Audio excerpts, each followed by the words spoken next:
As ordinary consumers, we are being directed in every field to become more conscious buyers, to pay attention to our carbon emissions, to purchase biodegradable and recyclable products, and to choose electric modes of transportation. However, few people know that governments or the world's largest companies are carrying out unprecedented levels of harmful emissions in the process. In this video, we will take a look at a few areas that have experienced drastic levels of harmful emissions for our planet in the past year. We will discuss LNG ships, the Russian-Ukrainian conflict, and ocean-going container ships. LNG ships are vessels designed to transport liquefied natural gas, LNG, at extremely low temperatures.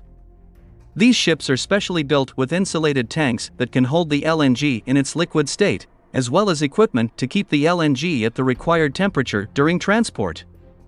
LNG ships are an important part of the global energy trade, allowing natural gas to be transported across the world's oceans to meet growing demand. LNG ships are usually equipped with diesel engines, which can vary in performance depending on the size and type of the ship. For example, a larger LNG carrier typically has 2 or more high-powered diesel engines that can produce a total of over 50,000 horsepower. The CO2 emissions of an average 50,000 horsepower diesel engine can be approximately 12,500 to 15,000 tons per year. However, the exact number depends on the factors mentioned earlier, making it very difficult to provide an accurate value. In accordance with the European Union standards, the average CO2 emissions of a new passenger car cannot exceed 95 grams per kilometer, and we haven't even mentioned oil tankers or warships, not to mention air transportation. Let's move on to the next aspect. The Russian-Ukrainian conflict. In this war, a lot of military equipment is being used, including tanks, armored vehicles, troop carriers, planes, not to mention numerous explosions and missile attacks. The estimates of the UN and other international organizations indicate that several thousand military vehicles and weapons are involved in the conflict on both the Russian and Ukrainian army's side. Tank engines are typically equipped with large diesel engines, which likely result in significant CO2 emissions. Some estimates suggest that the annual CO2 emissions of an average tank could be as high as several thousand tons, depending on the type and intensity of its use.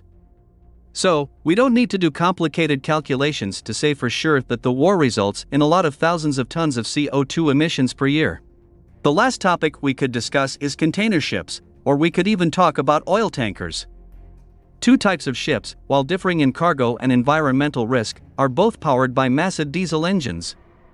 The engine of a ship can range from about 20,000 to 100,000 horsepower, depending on the size and type of the ship. Russian crude oil cannot enter Europe due to sanctions, but India is not affected by these sanctions.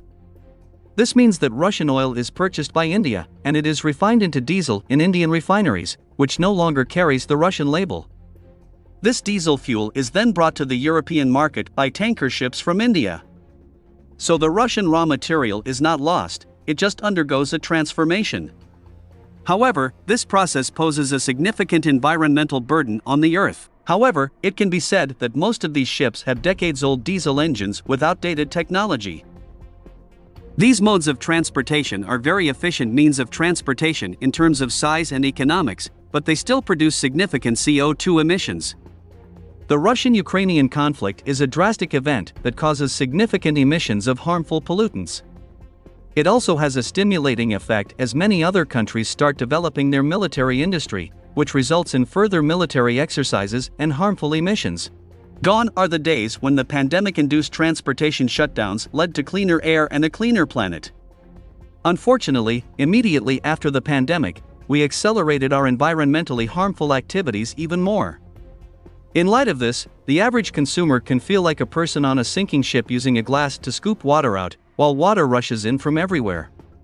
Despite their many small green and eco-friendly behaviors, it can feel like it's not enough to make a significant impact. While wars rage on around the world and more countries prepare for conflict, Europe is attempting to break its dependence on energy, even if it means doing so in an environmentally damaging way.